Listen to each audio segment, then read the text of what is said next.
All right, finna go ahead and get this started, man. If there's any videos that you want me to go ahead and react to, or any creators that you want me to go ahead and react to, please let me know in the comments. But we're just reacting to some shit, man. Really nothing too deep today. Just just gonna see what's good, man. I'm gonna continue from some of the podcasts that I had recently did, and after that, we can figure out whatever else I want to go ahead and react to. But like I said, if you guys have any recommendations, I'm more than open. I'm more than open hearing some stuff. Get it closer. That's a little. Fine. It's good enough for me. Let's get it.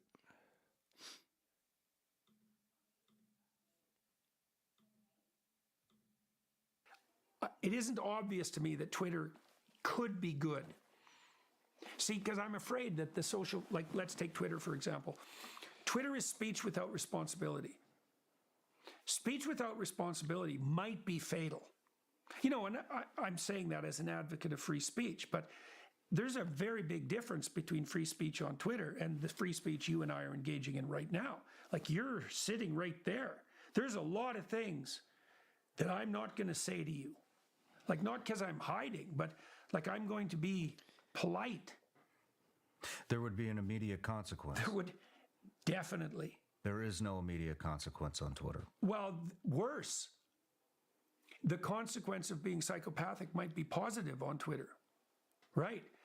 Whenever the psychopaths get the upper hand, society dies. And so I was just watching another podcast recently. It was the Destiny and Hodge Twins podcast, and they were in Destiny had this very good point. I forgot the terminology he used to describe this, but he basically said that we are all in for free speech, or at least some of us are, right? But nobody's like free speech to the they're not a free speech absolutist. That's pretty sure that's what the words that he used. No one is a free speech absolutist, and with that being said, there's always going to be restrictive things that we cannot say within conversation, because like Jordan Peterson had mentioned, there's always going to be that there's always going to be that well, how do I want to describe it?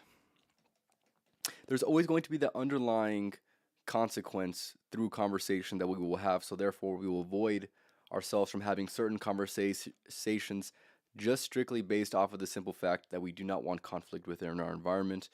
We do not want conflict, at least not all the time, with the people that we speak with. And by it being on Twitter, right, and you basically being able to say whatever you would like, there's no consequence. And on top of no consequence, you might even get rewarded for saying some things that other people wouldn't say, especially within a human interaction, for damn sure. So it's a very interesting thing, because it's not something that people take enough time to think about. They think about, oh, well, I could just talk about whatever I want, free speech. I have a free speech. There's a free speech platform called Twitter. I can say whatever I would like. That's not necessarily how it works. That's not necessarily how the world works. It works like that right now, but that's not exactly how. That is exactly going to lead into consequences that we could never even imagine, because it's not something that we ever had to deal with before. It's not something that most people have ever even thought out. So therefore, it's going to eventually there's going to be eventual consequences, because it's something that we have never seen before play out. could be, like, I'm afraid of this. I think it's possible that social media enables the psychopaths fundamentally. It's very worrisome. I mean, there are a lot of bad actors on, well, you read comments, people need a slap. Facts. Yes, they Big do. fucking They certainly facts. do. And there's no way of administering said slap. And so one of the consequences of that, for example, many psychological commentators had made this point, Twitter devolves into female aggression. So females, when they're aggressive, they use reputation savaging, gossip, and innuendo. It's unbelievably corrosive because they can't engage in physical combat. And so that makes female antisocial behavior unbelievably pernicious and difficult to regulate. Twitter enables gossip, reputation, savaging, and innuendo, unconstrained. So what does that mean? It means everybody who tilts in that direction has free reign, but it also means that even if you don't tilt in that direction, it's going to tilt you in that direction. One thing that I want to mention that I just had thought about, it's a crazy observation, And like I said, if I feel free to correct me if you see it another way or perceive it a certain way. I feel like I hear a lot more guys gossiping on just apps in general, just on social media, a lot more than women do. It's funny because we all know that women have tendencies to go ahead and gossip about a bunch of different things. But for the most part, I see most of the representation of gossip on the internet coming from other men, coming from mostly men, I'd say. And that's a very, very interesting thing. I think by gossiping too much on shit that doesn't really matter, or just hate, or just regular just gossip and things like that, I think that's very, very feminine. That's a very feminine way to move. And it's interesting to see that there are a lot of men that go ahead and move like that. And like I said, maybe I don't pay attention to women on social media. Maybe that's one thing, but I see a lot less women doing that when compared to men. But let me know what you think. So we don't know. These are unbelievably powerful communication systems. Move your you hand, can brother. write something casual that a million people will read. Well, maybe you shouldn't ever write something casual that a million people should read. Like maybe that's a reason for it not to be casual. Maybe if we have a technology that enables people to discuss things casually with a million people, we just all die. Like that could be. We have no idea what we're doing with these transformations of communication. We have no idea. It's very difficult to be on Twitter without always feeling like you need to take a shower. What the and fuck? I wouldn't say that I'm at my best on Twitter. Why do I use it? I use it because that's just how be I posting. keep track of the doings of 700 people that I know. I do it so that I know what's happening in the moment, and that's often where I find my podcast guests. What's the downside? It's easy to say stupid, casual things, and you're immersed in this responsibilityless landscape of casual speech where all the psychopaths come out to play. It's made. I mean, I don't know if this is what made it, but this is something that I want to get into with you. Is the polarization? People have become. I don't know if this is the right word, but almost tribal. It seems like, and what really. I'm always every day, every single day I wake up, I'm wondering, how did we get here? Why is the country the way it is? It's not just the country; it's the entire world. You got a Why bunch is of the fucking world idiots. the way it is now? And kind of where I'm going with this is people have put so much faith into political parties, political candidates. They refuse to. Shit's OD for real. OD. They refuse to look at or admit wrongdoings of anybody that they back, and that's you have Spit it the out, right goddammit. calling the left sheep, and they're doing the same thing.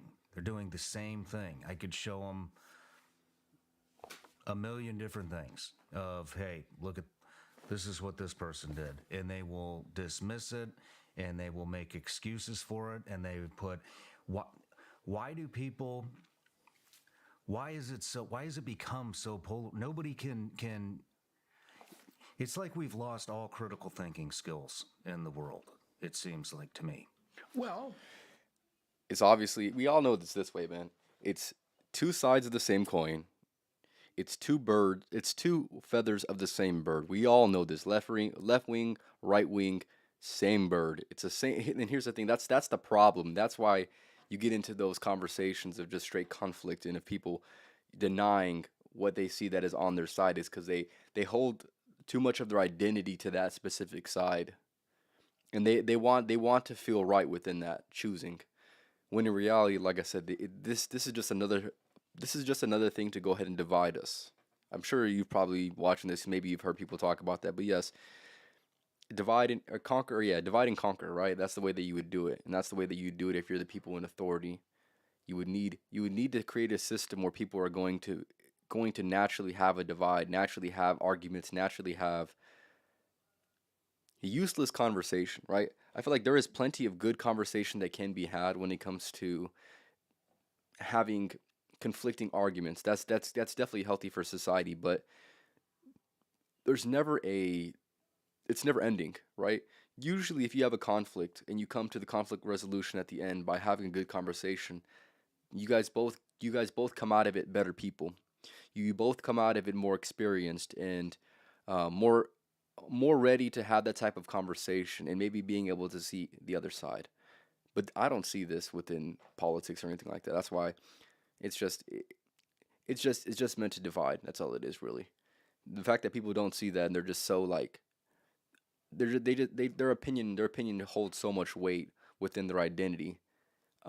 Whatever way they swing, right? I just think it's an interesting thing to have conversations about. Not necessarily. Like I said, I'm not really in the back and forth type of conversation about it. I like talking about it as a general idea of how it's meant to divide and conquer, right? Conquer the people, conquer the minds, conquer a lot of things.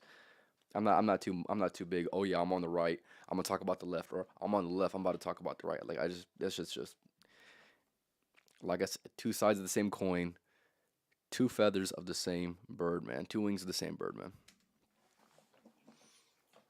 The the new technologies flattened the information hierarchy so that everybody can communicate with everyone. Everyone's now a journalist.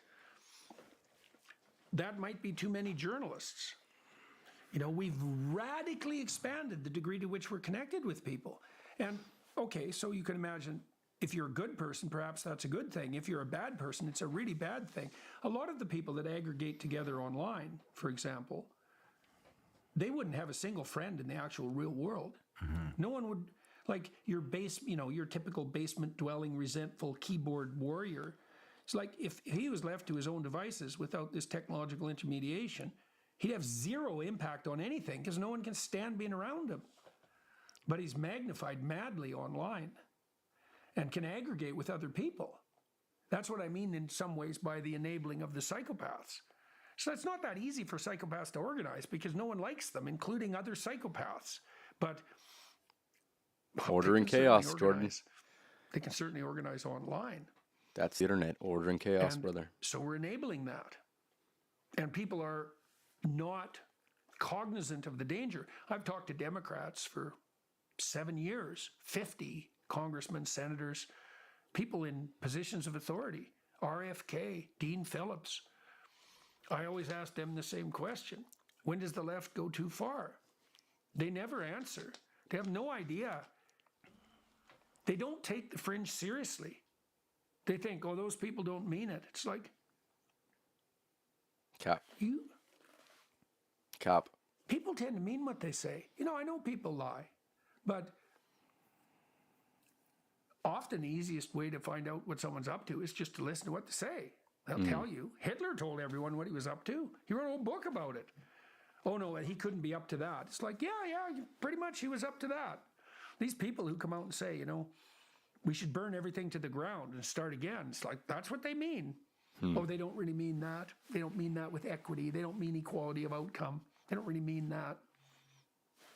They mean it. They have sway online and far more than is good for us. Is that part of the polarization? I think so. I think the polarization is driven to some degree by the fact that social media enables the psychopaths. So we know what they're like. So we know this is true, by the way, because these people are much more likely to troll post online. So there's been psychological investigations into that. What's the psychological makeup of LOL troll posters? These are people who are doing it for the laughs, doing it for the lulls, just causing trouble. Doing it for the ha, lulls. Ha, ha. Ha ha ha. They're psychopathic. So that means they're predatory parasites. They're narcissistic, which means they want reputation without earning it. They're Machiavellian, which means that they use their words to do nothing but manipulate for their own short-term benefit. And to cap it all off, because that's not enough, they're sadistic, which means they take positive delight in the suffering of others.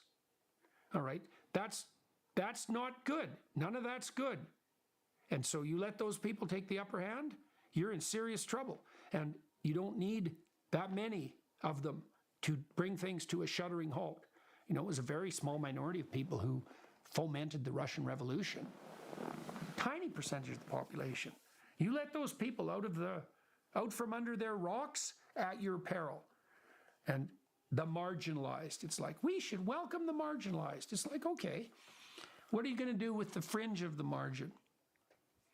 Well, they don't. Hey, also, if you're watching this live right now, leave a comment so I can see who's in here. And if there's any specific content creator or video that I'm going to go ahead and react to or podcast, I'll definitely genuinely consider it if you have any recommendations. There's not too much longer on this podcast.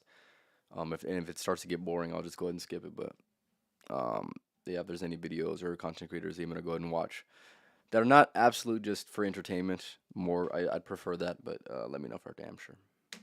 It's like, wait till they show up at your door, buddy. Buddy? You'll be thinking twice about the fact that you opened the gate when those people show up. And if the fringe of the fringe isn't enough to terrify you, the margin of the fringe, they'll do the trick. And people don't have, we talked about this earlier, they don't have imagination for that kind of evil. They don't want to look at that. Even Michael Schellenberger.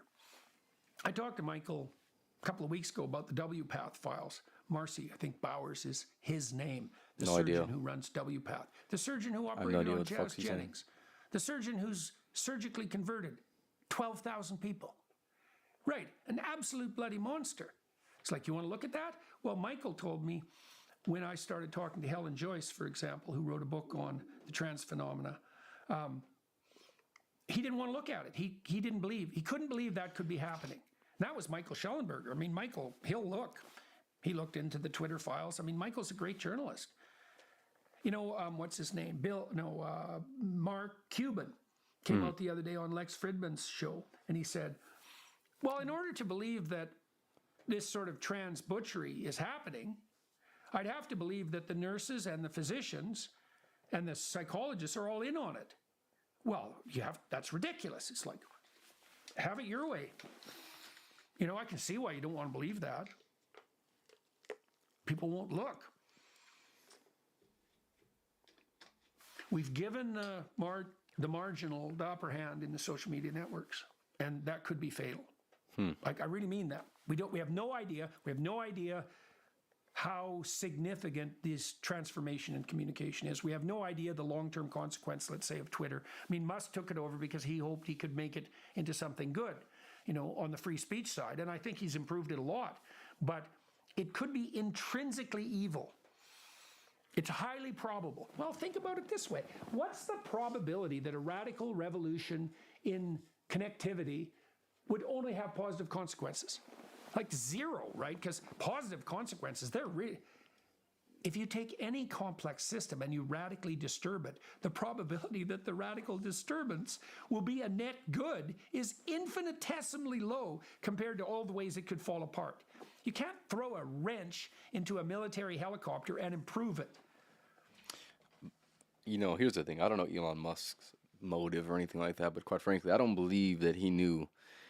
I don't think he's naive. He's fucking one of the smartest people on earth right now, right? I don't think he's naive. I don't think he goes into Twitter and is just gonna be like, oh yeah, just gonna better everything, and it's gonna be such a better thing. And I'm pretty sure he understands that it's calculated risk that's going to be taken, and that there is gonna be a potential negative outcome of this. I'm sure he's considered it, at least I hope. Like I said, if you're one of the smartest people in the world, and you make a big $44 billion decision, I think that you would think it out very thoroughly. At least I'd hope. So, and what we've done is we've connected people. That's a major league technological transformation. Yeah. I mean, how do we get through this? I mean, nobody holds themselves accountable anymore. Everybody wants to pass the buck. People not only are making excuses not only for themselves, but they're making excuses for their political figures, parties, candidates, whatever you want to call it. And all I see is just bitching. Why did you invite me onto this podcast? Because I want to pick your brain about these things. But obviously part of the reason is because you've observed the effects or the consequences of what I'm doing. Mm-hmm. Okay, what do you think those consequences or effects are? I think they're making people think. Okay. So and you think that's a good thing? Absolutely. Okay. So what in the manner in which I'm inviting people to think, what part of that do you think is good? What element of that is good? I think that people have lost the ability to think for themselves, and they're being led around by the nose by political candidates. And I think when somebody like you gets a platform and speaks, it forces them to get out of that hamster wheel. And Okay. So you asked what can be done about this. Well, what I've observed is most effective is something like a call to adventure. That this is why the work I've been doing has resonated with, in particular, with young men, because it's a call to adventure. It's a call to adventure through responsibility, and no 100%. one's doing that. 100%. We haven't done that with young people for 60 years. And so there's a huge hole there. And I see this wherever I go. If I talk about the relationship between responsibility, adventure, and meaning, people get it right away.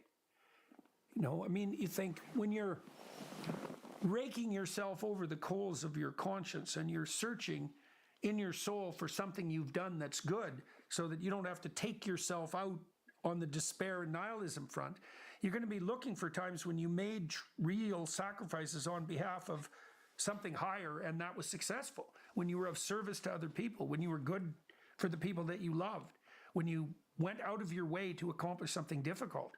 You'll be able to satisfy your conscience with those memories. Well, what if you just lived like that? That's the Christian call. The Christian call is to bear maximal responsibility. That's what the cross means. It means to pick up your cross and walk uphill. What's the cross? Death, pain, malevolence. That's what it is. It's unjust Struggle. death. That's Struggle. the cross. What does it mean to bear that? Well, it means to bear the weight of life responsibly. Why do that? Because it's well, first of all, it's good. And just that in and of itself might be sufficient. But it's also, it's in keeping with that, it's deeply meaningful. And then you also have to ask the question, what is the alternative? This is where I feel like a lot of people get lost. A lot of people live within the alternative. So he's given and he's laid out a good foundation that is going to allow people to go ahead and think critically for themselves, which, like Sean Ryan had mentioned, he goes, there's really not enough people thinking for themselves and they're just believing everything that they're told, right? So he's allowing, by him presenting you guys with this type of information, right? He's allowing you guys to go ahead and think for yourself.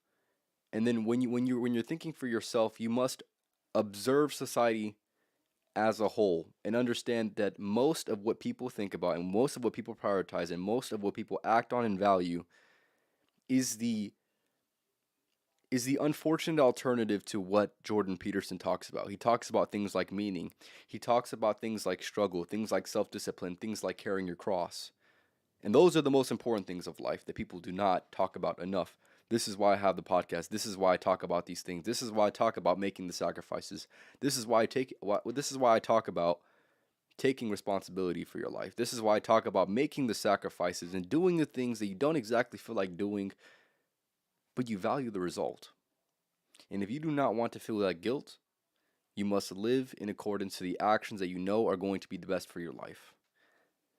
That is what he preaches. That is why I'm reacting to his video. And yeah, they hit it right on the nose, man. A lot of people they're getting lost in the sauce right now, brother. That's all I have to say. I tell young men, it's like, find something difficult to do. You need that. Of course. You're not built for comfort or pleasure. Like if that Comfort and pleasure. Yes, that's exactly what I was talking about, right? That's the alternative. The alternative to meaning, the alternative to suffering, the alternative of self-discipline is just feeling good, doing what I want to do, feeling happy, and striving for that. What was the word I'm looking for? What is that word? In striving for that hedonistic lifestyle that so many people that so many people live. And not only do so many people live a hedonistic lifestyle, but they also don't know anything else, because quite frankly, that is all of what society purports. It purports this message that is strictly hedonism, just straight hedonism, right? And if you don't know what hedonism is, it's basically just seeking whatever's going to give you the next high, right? Whatever it is, maybe this is actual drugs, maybe this is doing what, neglecting your responsibilities. And you know what, I just want to pick up this controller real quick and I want to play a few video games, or I want to go ahead and mess around. I want to go ahead and sleep around. I don't want to take responsibility for anything. I don't want to have children. It's all this specific narrative that is going to lead you absolutely nowhere, and it's going to lead you nowhere very, very quickly. But yet people don't think. They just don't think. They don't understand that there is an alternative. They don't understand that there is something that is better and more idealistic than that. That is at the top of their value hierarchy, and that is why they've been sadly mistaken, and that's why they've been misled by society. This is just ridiculous, man. Comes along good. If you have a day where you're comfortable and there's some things around you that give pleasure, have some sense and enjoy it. But don't be thinking that's what your life is aimed at. Fuck no. That's contemptible. Everyone knows that. Everyone knows that. And if they orient themselves in that hedonistic direction, there's nothing in it but shame. No one Shame is and proud guilt of themselves for using pornography. They might screech and bitch about their right to do it. I can live whatever lifestyle I want. It's like, well, first of all, no, you can't. Talk that shit, doesn't boy. Work. It won't work for you. Talk that shit. You can't sell yourself out, and it won't work for other people. Talk that we know, shit. For example, who engages in hedonistic short-term mating strategies? We know that from Manipulative. the psychological literature. Dark So triad. imagine on the one end of the Dark triad males. reproductive strategy people. distribution are people who commit to the long run. And on the other end are the people who pursue short-term hedonistic one-night stand relationships. Okay, now you can ask, The dogs. who are these people? AKA the dogs. Well, the people who commit to the short-term, responsibility-less sexual gratification relationship are psychopathic, narcissistic, Dark triad. Machiavellian, Told you. and sadistic. And if they don't start out that way, they train themselves to become that with that lifestyle. Right, so like, Unconsciously. okay, you might ask, like the Marquis de Sade, you might ask, well, who the hell cares? If I can gratify myself at your expense, why the hell shouldn't I? Who's to say that's wrong? And my answer to that would be, go try it. See what happens. Well, what'll happen? You will degenerate because you're exploiting other 100%. people and yourself. 100%. And you can't exploit other people and yourself without degenerating. Thought You consequence. will never form a relationship because who the hell's going to hang around with you? If it's all about you and all about you in the moment, you're the last person anyone wants to be around. So that means that as you age, you'll become increasingly isolated. There's nothing more despicable than a 50-year-old hedonist, oldest guy at the frat party. Oh, that's a hell of a name. You know perfectly well. Maybe if you're 30 at a frat party, even then, like the eyebrows are up. If you're 40, not only are their eyebrows up, you're kind of a creep. Or maybe you're really a creep, like a serious creep. And Pretty much. Creep can get pretty damn serious. So those lifestyles, they don't work. They don't work for the person because they're not sustainable, not within the context of the relationships that would make for a community. And they don't work communally, obviously, because community is based on sacrifice. That's why civilized societies are monogamous. Well, why? Well, It's one of the biggest sacrifices that you can make and should make, unfortunately. Like I said, if you want to fall into this hedonistic lifestyle, and of course I was there. Of course I had went through my fair share of times. I'll say that, but it didn't lead anywhere. Like what is it all for? What is the end goal? The end goal is to be with the person who gives a fuck about you, who's truly worth being loyal to.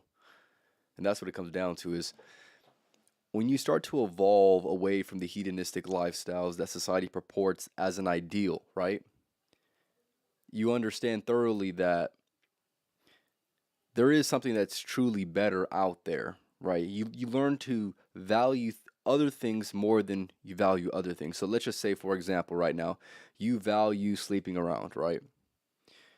Eventually, you'll find a person, hopefully. I hope this for you in your future, right? That you'll find a person that you value more than you valuing and living by the temptations that govern your life that make you sleep around. They give you the inclination and tendency to go ahead and want to sleep around. Eventually, you should find something that is going to be worth more than what you still want. And that is how your life should evolve. Is if you see a lot of people doing a certain thing and maybe it's not the best for them and you recognize that it's not the best for them, you could only hope for them that they'd find something that is worth more of a value in their own mind that would allow them to go ahead and change their way into becoming a better person. Not only for themselves, not only for their family, but for the overall benefit of society. Because quite frankly, what is the alternative? The alternative is for them to be contributing to the negative parts of society and also probably being in more of a negative emotional state. And that doesn't contribute to anything positive at all. If you dispense with monogamy, what happens if you dispense with monogamy? Well, we already know. You destroy the family unit. That's one thing. Campuses. So imagine now you have a college campus that's 65% female and 35% male. So you think, well, that's pretty good for the men because they're making out like bandits. It's like, no. A tiny fraction of the men are making out like bandits. Facts. Like, maybe 10% of them, let's say. It's probably more like 5%. High status, high value males. And they sort of have the pick of the women. And the women are all after those guys. They don't care about the other guys. They're after those guys. And those guys have like 10 women. So what are they learning? Well, they're learning how to exploit 10 women. Mm-hmm. So they're just turning into exploiters. What happens with the women? Well, they don't have a relationship. They're all chasing the same high status guy. And he has options. So he doesn't have to make any sacrifices to formulate a long-term relationship. So the women any of the decent women they're just, what the hell's left for them? They can sell themselves out, to be an easy lay for the high status guy. Easy layup. But women pay a massive price for that. Women pay Biggest. way more a price for sexual immorality than men do because the cost for them is obviously much greater. The risk is much higher. Facts. So the shame is greater in consequence. Facts. I don't think it's any better for a man to do that than for a woman. That's not my point. But a promiscuous woman is selling herself out immediately and in the long run in a way that's more profound than a promiscuous man. They're equally morally reprehensible in some ways. Big facts. Maybe. So, for my response to that, right, obviously we all know this, right? Women with a high body count, no man wants a woman with a high body count, right? Any loser that would accept a woman with a high body count really doesn't care about his reputation. And you see men that go ahead and choose women that sleep around, right? They get absolutely ridiculed by society. The perfect example of this was Logan Paul, him and his wife, right? The woman that he's going to have kids with. Dylan Dennis obviously put it all on display of exactly the men that she had talked to and engaged with and slept with and whatever, right? And that's obviously not a good look, especially if you're a high status man. The fact that you would even choose, it's ridiculous for you to have the pick of the litter of any woman that you want, and you choose a woman who's socially lower status simply because she's used goods. It's as simple as that. Like, I hate to say it that way, but that's what it is. In the dating marketplace, it is used goods. That's just the way that pretty much a lot of people would describe her, and most people wouldn't even want her because of that reason, right? But if, like I said, if men obviously they take lower consequence to sleeping around, right? So let's just say a man were to go and sleep around with 50 women. If he's still the man at the end of the day, he's still the man at the end of the day. If you're a woman, you look good and you sleep with 50 women, there's going to be women that are going to be of higher value than you, simply because even if they don't look as good as you, they might be morally sound, more morally sound than you are. That's just what it is. Yeah, that's just, man, come on now. Say just about any man who was put in the top 5%. Yeah. Would they act the same? Well, that's complicated, isn't it? There's a reason Andrew Tate's popular. Andrew Tate's popular because it's better to be Andrew Tate than to be an incel. Big facts. Right, and so it's not surprising that a man who has zero sexual value would admire someone who has his pick and choice of hoes. Because that's actually an improvement. Right? This is true. It's the improvement Someone who's peaceful because they're a coward isn't an improvement over a gang member who will fight. He's worse. He's just pathetic. Facts. His goodness is all weakness. The gang member at least will fight. Now, is the gang member good? Well, he's good compared to the coward. Is he good compared to what's good? No. And Andrew Tate's the same way in some ways, or the people who, let's say, the pathway that Tate represents.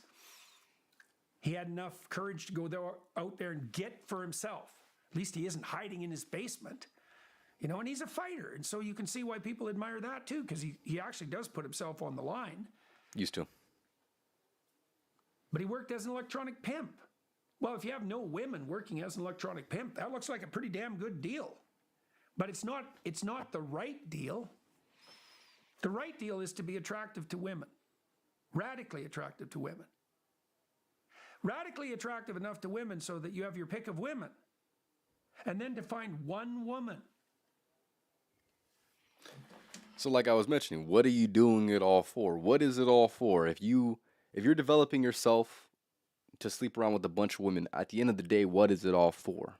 You're going to eventually, hopefully, want a woman that's going to take you serious and be loyal to you. And if that woman has any sense, she's also going to want that same thing. She's going to want to find a man who's going to be loyal to her.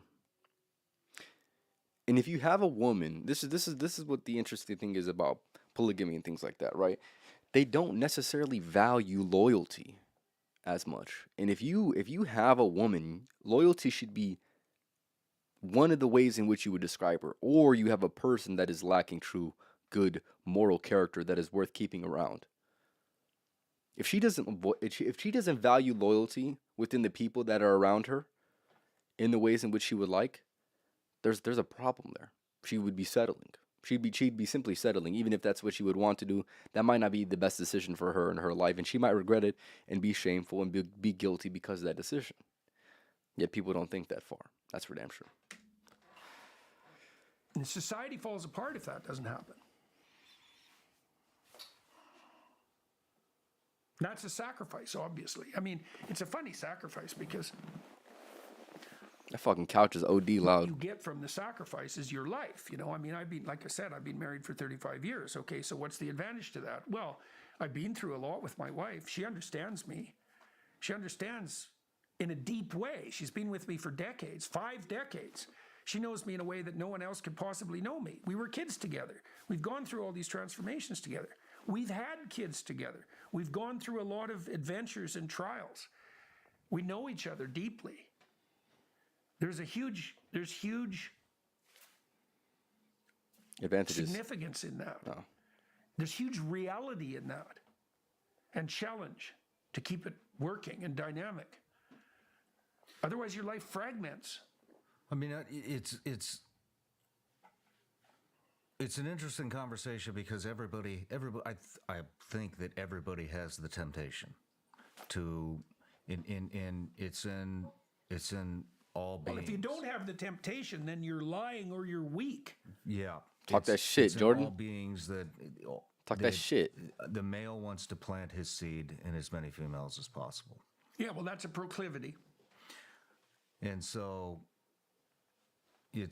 I 100% agree with what you're saying, but it's Well, that's the female romantic fantasy, the female myth is Beauty and Beast. He's going off on another thing. Well, let me respond to this. By used goods, you mean that the relationship a man would have with her is already off to a bad start because of the amount of men she had been with would cause her to have to not have the right mindsets or values, and she would also be damaged because she obviously didn't stay with any of the men. Yes, of course, right? Women that sleep around with a bunch of men, they are empty. They are damaged. Their soul has been damaged. They've been soiled. Men cannot love them the same way that they could love a woman who has slept with less men. And the woman can't love the man as much as she could if she'd only slept with a few men as opposed to sleeping with a bunch of men. That's what women don't understand.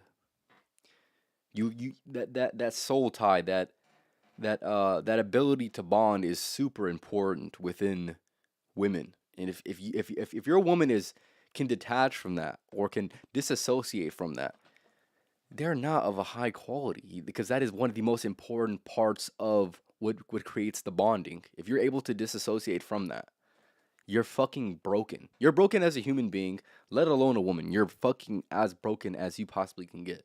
That's just the harsh reality of life. I didn't make it this way. This is nothing, purely about my observations, right?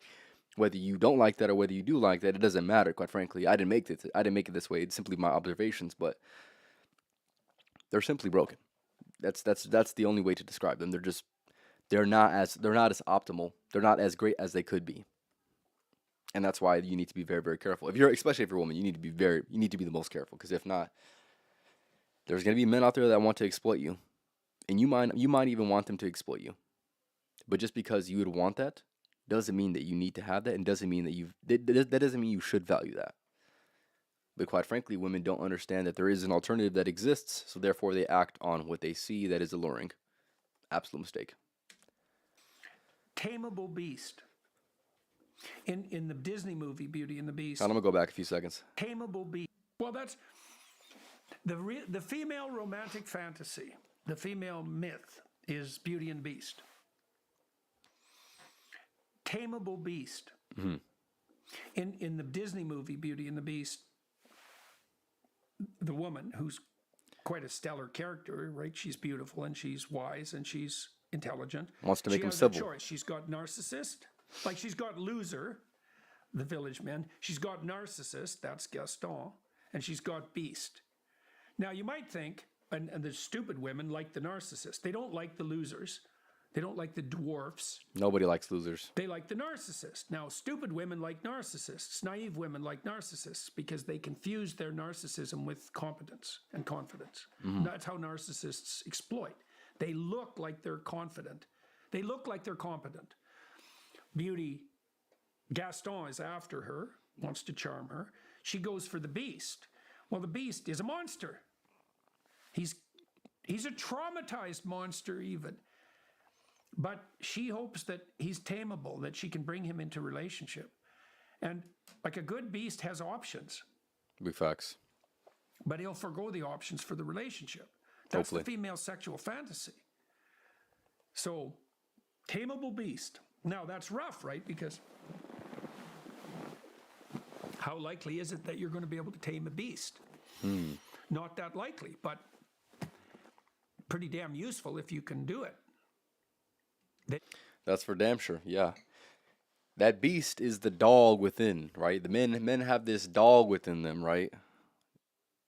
And that's literally what it is. It's hopefully a tameable beast. If not, then you're going to be bullied by the beast of lust. You must be able to tame this as a man, especially if you're a woman. You need to be able to choose a man who's going to be able to hopefully try to tame that as much as they possibly can. But like he'd mentioned, if you don't have that proclivity to want novelty, that proclivity to want multiple partners, you're just a broken man. You're a loser, or you either don't know what you want or you're a loser, and it's as simple as that, right? Now you must be able to control that, because quite frankly, if there's really, like I said, what's the alternative? The alternative is to let it loose, let the beast loose, let the dog loose, and go crazy. And like he had mentioned earlier in the podcast, he said that's not going to lead really anywhere that you want to be. So quite frankly, you must have no other choice but to tame the beast, and that is what he was describing in the female sexual fantasy. Taming of the beast. Can you tame the beast? It is worth an attempt, because if not, you're going to either have the losers or the narcissists. So simple as that. Someone who can keep the real beasts at bay. Right, and it's a really, like, women have to negotiate a very tight line, because they're looking for men who are disagreeable enough to be able to tell the monsters to go to hell, but who are generous and productive enough to share. That's a hard target to hit. It's a hard target for a man to become too. Facts, big facts. Because you can imagine Tate would be a good example of that. He's got all the temptations of success. Well, why not fall prey to them? Well, compared to not having success or the temptations, it's better to have success than the temptations. But it's actually better to have the success and then not fall prey to the temptations. Big facts. Right, then that's a real mastery. High order mastery that's truly admirable. Holy shit. This is exactly true. Isn't that the highest level of mastery that does exist? Is to be able to, if you would like, enjoy the highest, the what could be perceived as the highest of highs of life, right? The pleasures of life, to be able to indulge within those, to be able to have the best women, to be able to have the best food, or the best everything, but choosing selectively and understanding your values, understanding the man and character that you want to go ahead and be, and then acting upon that instead of simply being a slave and almost childlike to just going after whatever temptation that falls within your on your lap, pretty much. It is much more. Yeah, the way he described it is perfect, right? It is true mastery of life. It is true mastery of good character and good morals and good values. That is definitely, of course, always admirable. 100% agreed. I would like to move into, you obviously study a lot about the Bible, and I love a lot of the things that you say about it. On your podcast, you have all these you're talking to. If you're watching this, let me know in the comments for sure. It's alive. It's live. So let me know if you guys have any questions or comments. If there's something that you want to comment on that he talked about or that I talked about, let me know for sure. Also, if there is a specific video or content creator that I'm going to go ahead and react to, I can look into it. I'll genuinely consider your recommendation, and we can go from there. But I'm only going to give it a few more minutes of this specific podcast, and then we'll get into something else, hopefully more interesting. Not that this isn't interesting. This is very, very interesting to me, but I can see how this is not necessarily interesting to a lot of people for sure. Actually, matter of fact, I'm going to switch it up, man. Like I said, if there's any comments, if there's any videos I'm going to go ahead and react to, let me know for sure. But let me see if I can find something, fellas. Let me see if I can find something. I was watching a few podcasts, but I don't know if they're going to be. Let's see. I was watching a podcast from this guy the other day. Let's see if I can find it.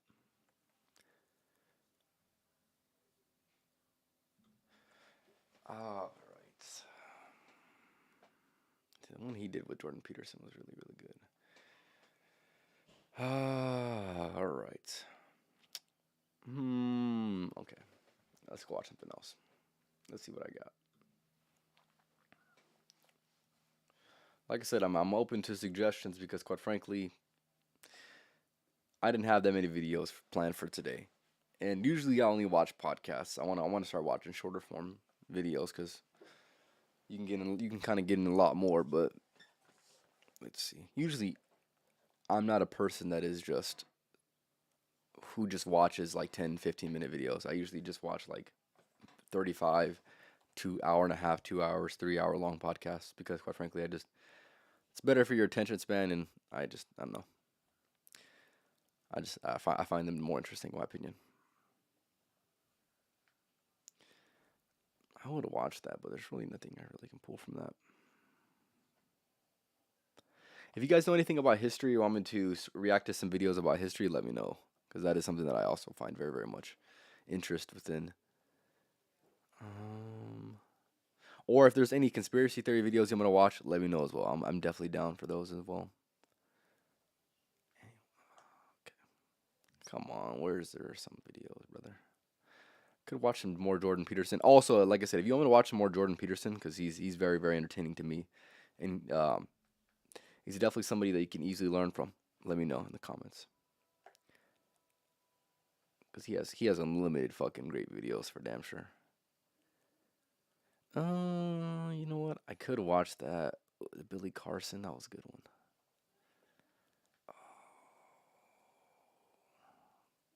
Oh,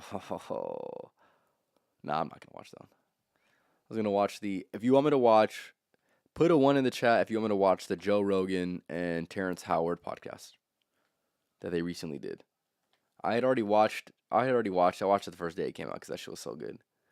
But if you want me to react to it, let me know. Let me see what else we got.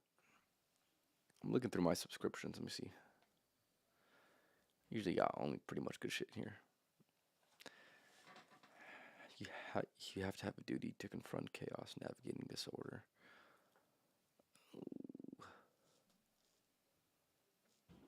All right, I'll consider this one right here.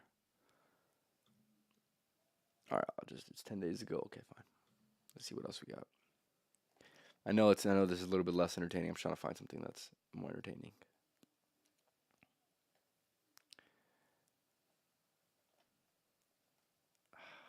Patrice O'Neal, man, fantastic.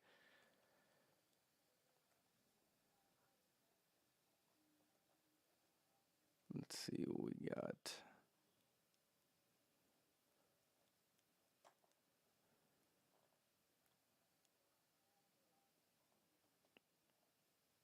Brother, I don't got too much. I don't got too much. That's what I'm saying. Help me out. Help me out. That's a pretty good one. Defining the dark triad.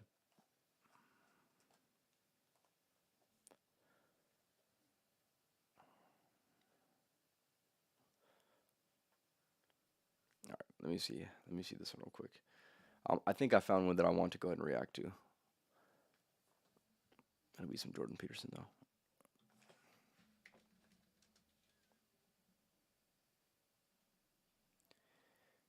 Well, I had watched this one funny one the other day. It was like a podcast type video. Super funny, dude. Let's see.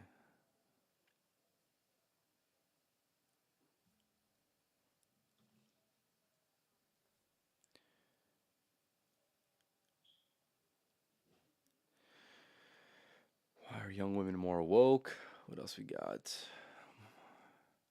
Is heaven supposed to be perfect? Taking the first steps. Clarify what you want. Ask yourself and your partner these questions. Ooh, that's a good one right there. We'll watch 2 of these videos. Where's the one I just seen? It's 10 days ago. What the fuck? Where'd it go though? I'll watch this one instead. This one's fine. Compare yourself to who you were yesterday, not to who someone else is today. You know, if you get the comparison right, you can say, well, here's where I'm headed and it's worth going to. You have to ask yourself that. Is there a place I could head to that would be worth getting to? That's a question, right? It's a question like you might ask your wife. It's like, okay, if I could give you what you wanted, it's a good thing to ask during an argument, by the way.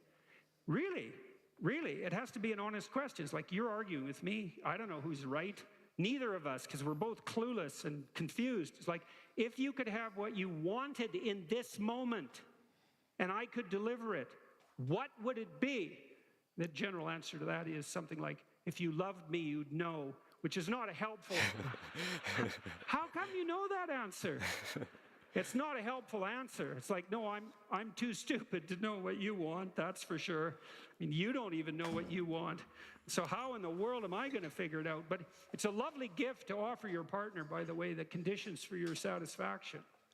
But then you have to allow yourself to know what they are, and you have to be acting in your own best interest, and then that exposes you to all these potential calamities that we just described, and that's a big risk, but it's not nearly as big a risk as never getting what you want and need, and that is definitely the alternative, and that's a pathway to bitterness and cynicism and a wasted life, and bitterness and cynicism, that's just where that starts. It gets way worse as it compounds, and so...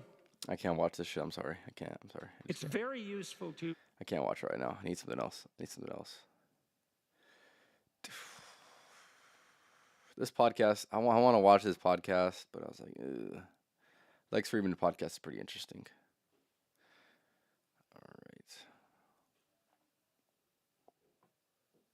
I never watched that one. We can watch this one. It's like I just want to stay here for a I'm week. just going to my. You had the TSA. You know when you go to the U.S. and you have the TSA, the security checks. It's like it's supposed to be the land of the free, and it's supposed to be the land of opportunity. But they Land pat of you the down free when like you're nothing's about to free. enter, like some sort of prison. It's the And you ain't it's really the free most- until you're I've free been to a lot within. of places in America, they have the most hostile welcome ever. It's like crazy. they literally. Let me go ahead and move this real quick. Let's move this.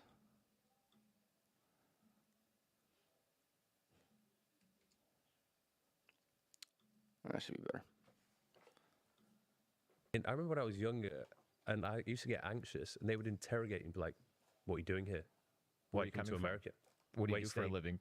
It's like I just want to stay Bro, here for a I'm week. just going to Miami, bro. Relax.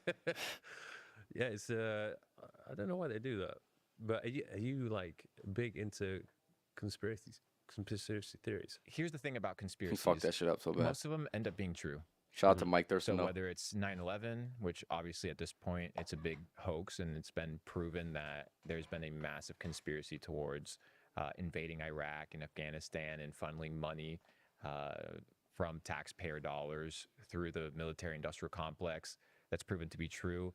At the end of the day, a lot of these conspiracy theorists get clowned on the internet, but with enough time and with enough kind of validity, these things end up playing out. Whether you look at COVID, you look at some of these things where you weren't really allowed to talk about it for years and people are like scared about it.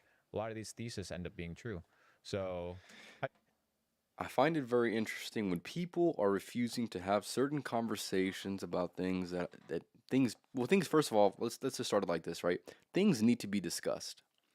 And for whenever people are whenever people try to silence one side of the narrative, I think that's something that we really need to pay attention to. And that people do not pay attention to enough. If they don't want conversations to be had and people figure out not only their own life, but they figure out the landscape of the environment through conversations, why are we suppressing certain conversations? That should pique your interest. There is something there. If they do not want to have certain conversations, if they don't want you to talk about certain things, there's something there. There's something that needs to be thought about. There's something that needs to be investigated. And do not just think, oh, well, just I'm not going to have this conversation. No. Be willing to have the conversation. Be willing to ask people the questions. And honestly, get down to the reason why people are not wanting to have the conversation. I think that's the most interesting. observe them and let them play out, and let the bots believe whatever the government wants them to believe, and we just kind of play our own game. I love that.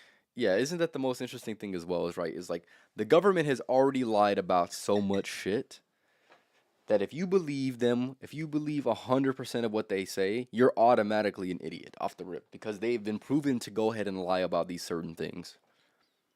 It is probably within your best interest to understand that there's certain things, there's a certain narrative that needs to be spread out to certain people or to all of us. And it is up to us to have discernment to say, they might be lying about this shit. They have been proven to lie in the past. So therefore, you must act as if that was a person. If that person had lied to you before, you can't give them your full trust. It'd be dumb of you to give somebody or something your full trust when you knew damn well that it already lied to you.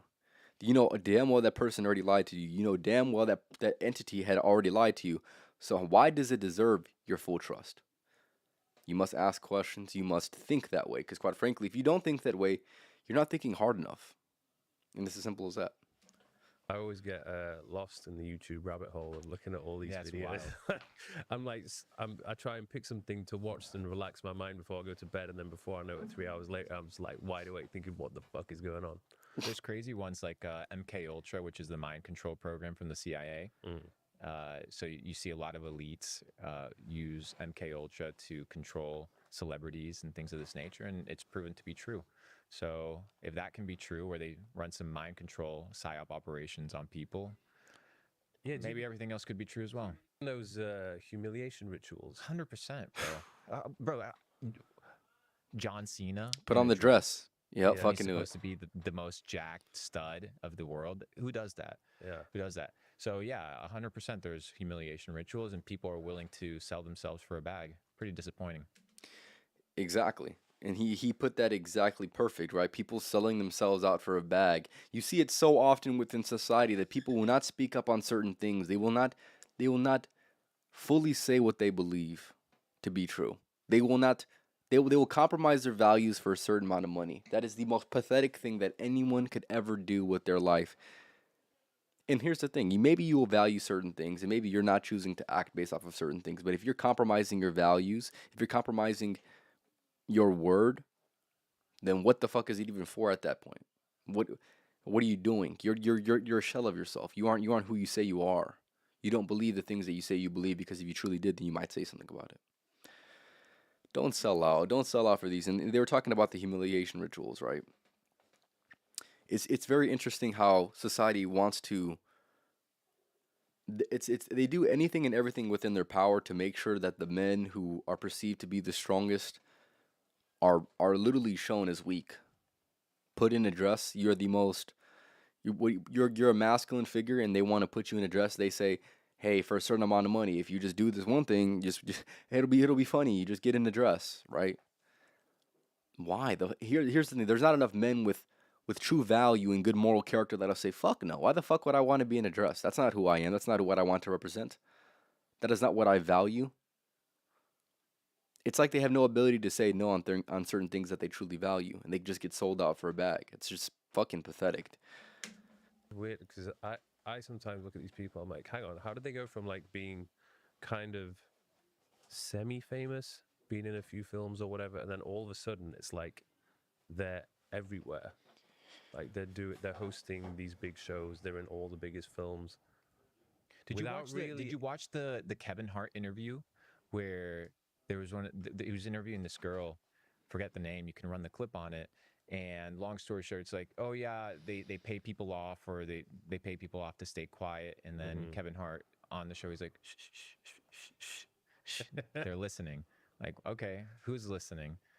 Whoever that is, they have a lot of control and they have a lot of power. And at the end of the day, whether you look at the history of Disney, whether you look at the history of Hollywood, a lot of these organizations are just psyops to control society.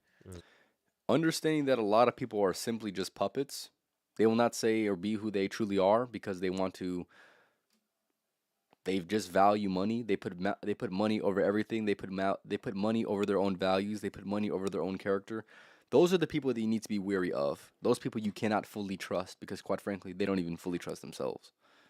They don't know. Their values aren't calibrated. They don't understand what it is to be a man of character or be a person of character. They're compromising it for a certain thing that is not worth the compromise. Those people you got to pay attention to the absolute most. So, yeah, that's why I don't watch a ton of movies.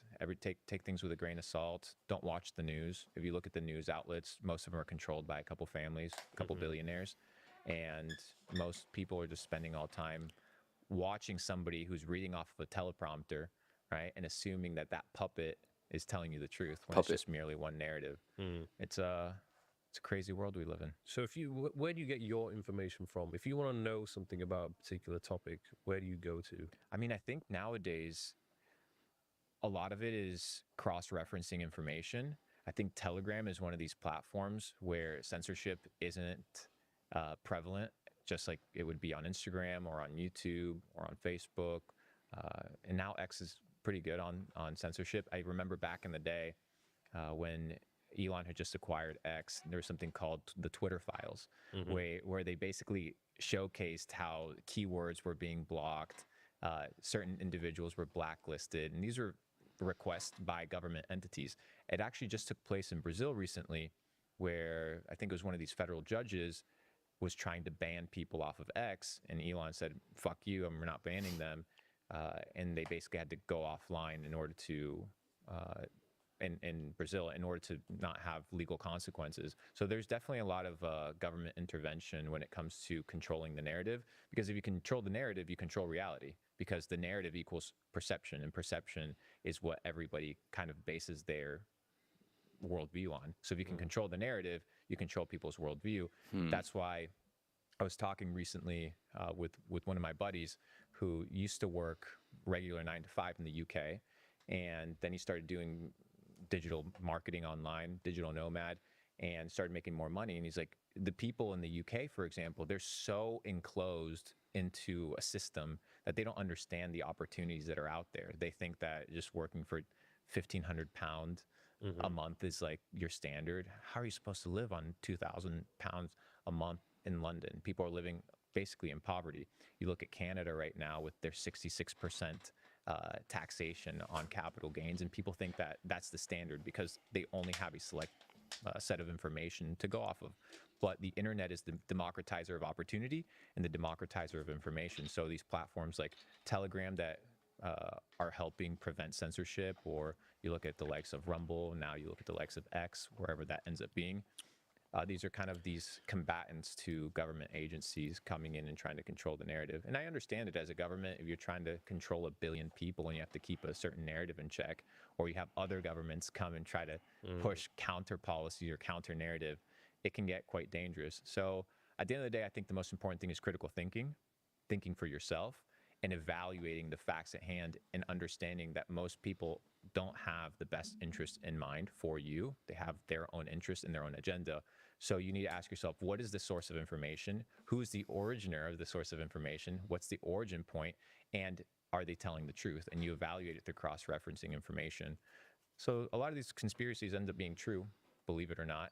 But yeah, just gotta level up, continue doing your own thing. And I think the most important thing is understanding that regardless of what's taking place in the world, if you can continue leveling up, having a phenomenal network, and understanding how to monetize your skill sets, it's very hard to get screwed over because we live in a very interconnected world. We met through the internet. If it wasn't for the internet, you probably wouldn't be living in Dubai. I would have probably not been here. And the democratizing of opportunity happens through the ability to bypass censorship and to, in some way, shape, or form, curate your own narrative and curate your own perspective by taking as many points of view as possible. That's why you see these big people on the internet that end up being censored, is because they're a counter narrative to the common norm or the common message, and they end up getting screwed over. But There's a way to go about it, but you have there's a to way be to go about smart. it. It's very difficult. And at the end of the day, like, I get it. I get the business side of it. If you're a platform and you live off of advertisers and advertisers that come and spend 50, 100, 200 million dollars on your platform, say, hey, get rid of this account because we don't want them. You'll just get rid of that account. You don't really care because you have bills to pay, you have a business to run. So I understand that perspective, but then I also understand the counter perspective of some of these social media platforms are so big that they've kind of become town squares of information and town squares of social constructs, whereby maybe they're no longer private social media platforms. They're kind of forums for people to express their opinions. And the moment you start censoring that and controlling that narrative, it can get very dangerous very fast. I love Telegram. That's why I've been pushing it a lot recently, because they've been a really good platform to spread your own message and your own perspective. Shout out to Pavel. He's someone He's I a want to get on. legend. I want to get him on the podcast one day, but I know he's a very private person. He's a legend, though. He's a legend. I have massive respect for him, because when it's all said and done, he's fighting from a laptop, which Yeah. is crazy to think about in a very passive way.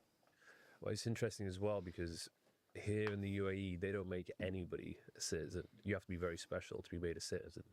They made him a citizen. Citizen, I think a couple guys like CZ from Binance as well. So when you're a top dog, you get special treatment. Have you ever been on the mainstream social media platforms? Have you ever had content being taken down? Yeah, absolutely. But that's why content distribution is the new way to bypass censorship. When you can break the algorithm through sheer force and volume. There's only a couple people in the world that have been able to execute that effectively. Just like Andrew Tate, myself, been able to really break algorithms. I've had videos where I talk about BlackRock, and BlackRock being a force that controls the narrative through the acquisition of companies, through tax dollars, and through their ETFs. And they're pushing a big narrative, the ESG, the entire focus on what we're talking about, making sure everything is, what's the word? Eco-friendly and sustainable.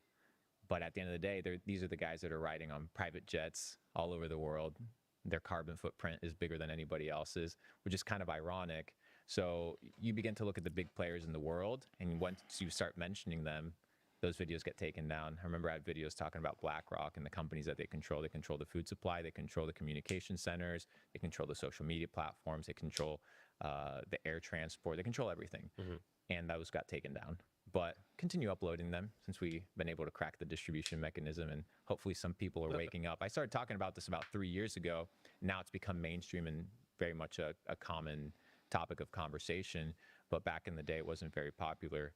But slowly but surely, these videos end up getting taken down, because once again, you control the narrative, you control reality. And I wouldn't be surprised if they have teams of hundreds of people just scouring the internet for these pieces of content, getting them removed. Even to this day, like I've noticed, especially with TikTok, like the weirdest things get taken down. Everything. It doesn't make the community guidelines for each platform don't make any sense. Well, a weird one for YouTube, for example, is that they can retroactively go back to any point in history of your YouTube channel and take down any videos from the past, even on future policy changes, and ban you for things that were from the past.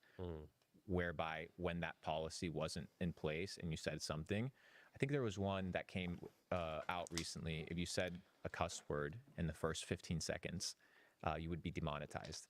So all these videos started getting demonetized after this policy was passed because somebody used a cuss word in the first 15 seconds. So creators have to basically figure out where's the line, where do you draw the line? And that's where I think a lot of people are getting sick and tired with these platforms because they're making a living off of them. They input so much effort, and without creators, these platforms wouldn't exist. So they kind of need us. And I think it's a good time for creators to kind of band together and potentially find an alternative solution to platforms that are censorship resistant.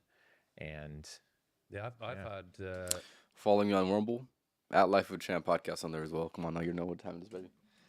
it's not a massive issue, but I probably had tens of thousands of dollars not given to me because of some weird demonetization decision. It's nothing to do with music. Yeah, it's just weird. like, oh no, this is not appropriate. And also with health, you see a lot of these what is it, the expert All right, clauses fellas. that you end up getting at the footer. I want to chop it up with y'all. If y'all in the comments, man, or if y'all watching live, let me know. And like I said, if there's any topic of conversation or questions you have for me, let me know for sure. Or also, if there's another video that you want me to go ahead and react to, let me know for sure. I'll chop it up with you guys for a few minutes, and then I'll go ahead and end it off. But appreciate everyone for stopping by. I'm going to do a lot more reactions here soon, and kind of give you guys a little bit of the insight of what I like to watch, because I feel like that's definitely very, very important. Because I watch things that want to go ahead and improve my life as I create content that I want for people to go ahead and improve their lives with as well. So, just trying to kind of show you a little bit of the inside of what I like to go ahead and consume, because I do believe that it is beneficial for me and has been beneficial for me for such a long time that it would not be smart of me not to be able to give that same resource out to other people, for sure. But yeah. Let me see if I already read the comments. Yeah, that's true. That's true. A few things I want to say before I go and end it off, though. Make sure you go and same thing. Follow me on Twitch. Follow me on Rumble. Follow me on TikTok at Life of a Champ podcast on every single platform. As well as make sure you go ahead and tap in with my YouTube Shorts as well as my YouTube clips. If for whatever reason you cannot catch a full podcast live or a full live stream live, I'm going to be making clips of it. What I deem to be the best clips from the best gems that I speak about on both of those. So tap in with those for sure. If you've enjoyed this live stream and you want to see another live, or like I said, maybe you have your own recommendation of content that I'm going to go ahead and react to, let me know for damn sure. But I'm going to go ahead and hand it off here in a few minutes. I'll let you guys, if you guys want to comment or say something, let me know for sure.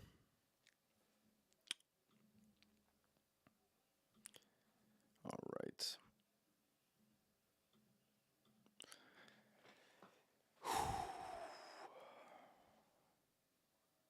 Okay. Yeah, I'll be reacting to some more videos. I want to react to things when that are somewhat, I'm going to say somewhat relevant. So if there is a video that I'm going to go ahead and react to that has been made within the last, let's just say week and a half, that it would probably be optimal for reactions, because quite frankly, I don't want to react to something that's been years and years old, and then for it to not be somewhat relevant. All right. Oh my God, that was so crazy. We need a conspiracy theory one. Okay, I'll look up some videos about some conspiracy theories. Well,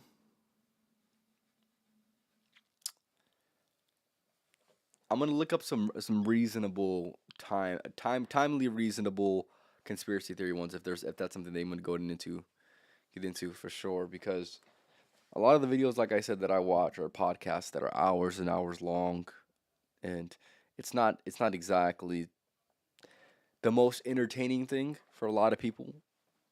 It is for me. I can sit there for an hour, 2 hours, 3 hours just watching the same piece of content. But I know for some of you guys have attention spans of goldfish. So yeah, that's just me being real with it though.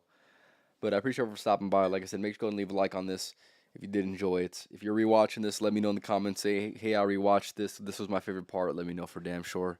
But other than that, just go ahead and subscribe, like the video, and tap in with the next podcast that's going to be on Thursday. Tap in with that for sure. Should be a good podcast. I'll be having a few people on these next upcoming podcasts, so that should be interesting. And I'll road to 200. I'm almost at 200 podcasts, and I'll be doing. It'll be good. It'll be good, man. I cannot wait. So, y'all have a good night, man, and